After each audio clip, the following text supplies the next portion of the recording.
To answer a couple of questions I've had, the small box under the microphone is a microphone attenuator. When using either the PC or cameras, this box is quite useful. At the moment it's on its normal level, but I can increase the audio quite a good bit if needed, or I can reduce it down to practically. This attenuator project was designed to be used with the Video Mic Pro series and should work with any camera microphone input that has 3.5mm stereo. This is quite a simple DIY project that I done some time ago.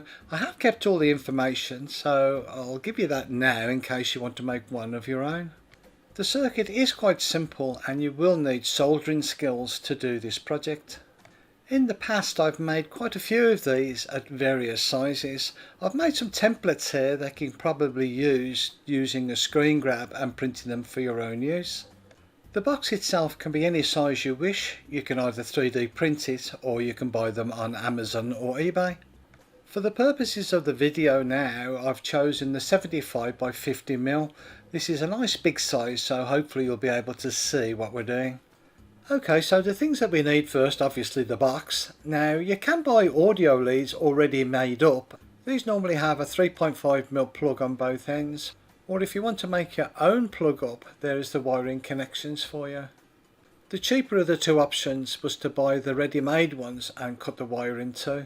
The next item required is the dual gang 1K potentiometer, a 3.5mm stereo jack socket, two capacitors 0.1 microfarad, a knob for the potentiometer and some hookup wire.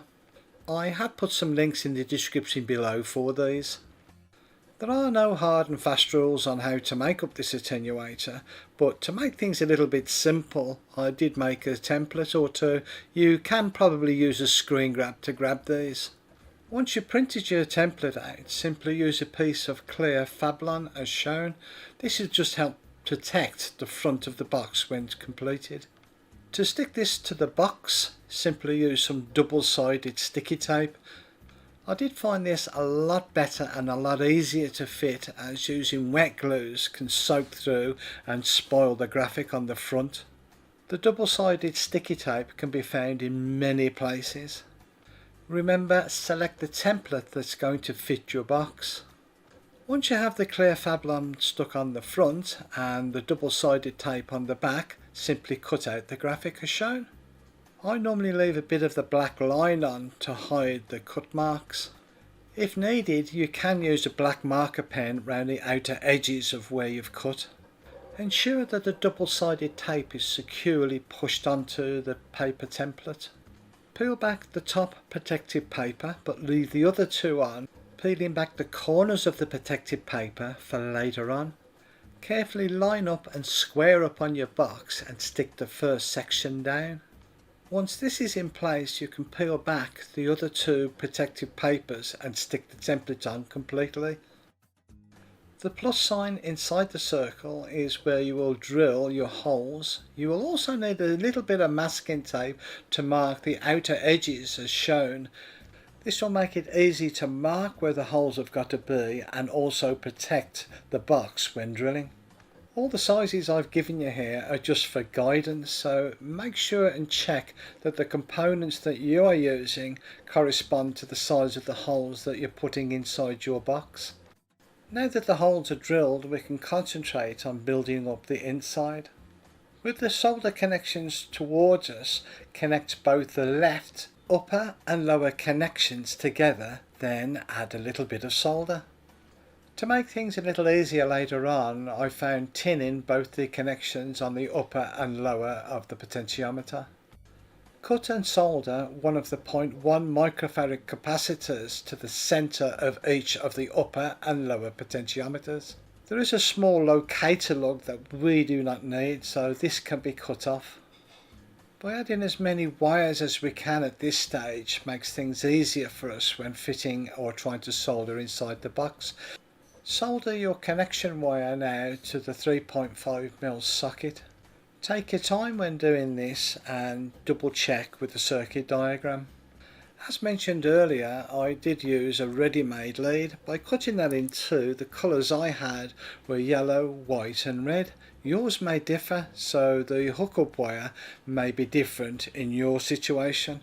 I would advise selecting the same colour wires, as this would stop any confusion. With the potentiometer and a 3.5mm socket partly built, put this now inside the box. The potentiometer I would only place in the box, as you will need to take that in and out when soldering. The 3.5mm plug and wire can be placed into the box and soldered into position. Use a cable tie to hold the wire, as it will stop it from being pulled out.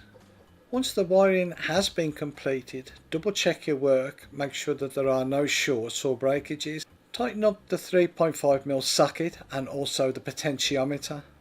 The final job now is put the potentiometer knob on, pointing in the right direction. Now that concludes the build of your attenuator. It's now time to test your attenuator to ensure that it works. Using the Canon 70D, you can see the VU meter here that's bouncing up and down in sympathy with the audio. Now the microphone is connected to the attenuator, and the attenuator is also connected to the R0DE Video Mic Pro. I can increase or decrease the audio with the mic level. So decreasing that will reduce the audio even more, or increasing that I can put it up to full, and that will give me maximum on the VU meter, which is also the maximum audio that will come from the microphone. Turning it down will reduce the amount or the level to get to the desired level that you require. When using either the PC or cameras, this box is quite useful. At the moment it's on its normal level, but I can increase the audio quite a good bit if needed, or I can reduce it down to practically. So turning it back to its sort of normal setting is quite good. Again, for PC use and for camera use, this is an ideal mic attenuator. Well, that's it. That's the information on the Mic Attenuator DIY project. It is relatively easy to assemble and solder together. You may need soldering skills or find somebody that can solder for you. All the components should be readily available at your hobby shop, eBay or Amazon, but I will leave some links in the description below. I hope you found this project of use to you. Thank you for watching.